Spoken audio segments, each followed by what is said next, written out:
안녕하세요. 손해사정사 이재영입니다. 이번 시간에는 우리 손해배상액을 정할 때 우리 과실상계를 하고 손익상계를 하게 되어 있는데, 이 과실상계 소송으로 이어졌을 때 이것을 가해자 또는 피해자가 주장하지 않을 경우에도 반드시 참작해야 되는가, 이에 대해서 알아보는 시간을 갖도록 하겠습니다.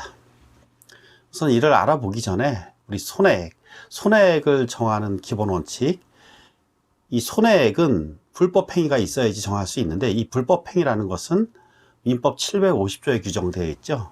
고의 또는 과실로 인한 위법행위로 타인에게 손해를 가한 때는 그 손해를 배상할 책임이 있다.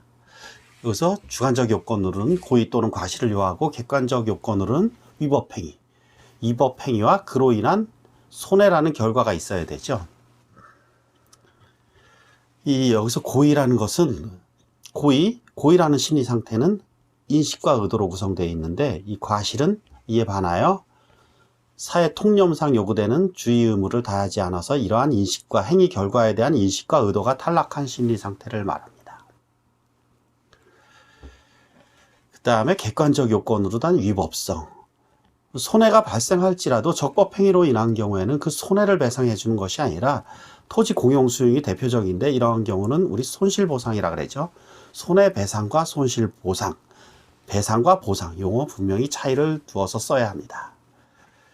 이러한 손해가, 불법행위로 인해서 손해가 정해지게 되면은 이 손해가 나는 것이 이 피해자가 기여하는 경우도 있잖아요. 가해자의 일방적인 과실로 인한 경우만 있는 것이 아니어서 과실상계를 합니다. 즉 피해자의 과실 비율만큼 그 손해액에서 금액을 삭감합니다.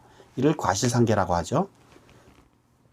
이러한 과실상계를 한 후에도 하나 더 하는 것이 있습니다.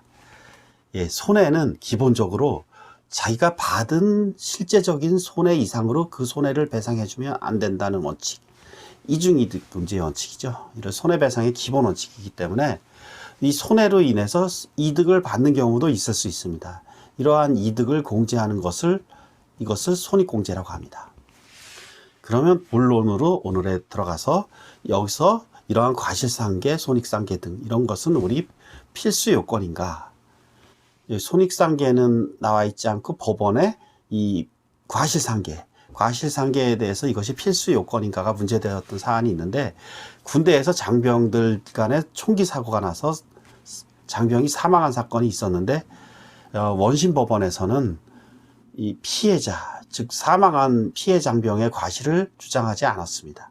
그래서 손해액 전부를 배상해 주라고 했는데, 대법원 상고심에서는 이러한 것은 비록 가해자가 피해자의 과실을 주장하지 않았을지라도 과실은 재판에 중대한 영향을 미칠 수 있는 상황이기 때문에 그 판결 결과에 이는 반드시 참작하라고 했고 파기환송한 사건이 있었습니다.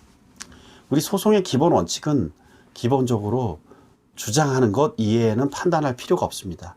하지만 예외적으로 이렇게 판결에 중대한 영향을 미칠 수 있는 경우는 비록 가해자 또는 피해자가 주장을 하지 않을지라도 그것을 반드시 참작해야 합니다. 그 대표적인 경우가 이 과실상계라고 하는 것이죠. 과실상계, 피해자 과실 만약에 90% 있었는데 이를 참작하지 않으면 실제로 배상해야 될 손해는 10%밖에 안 되는데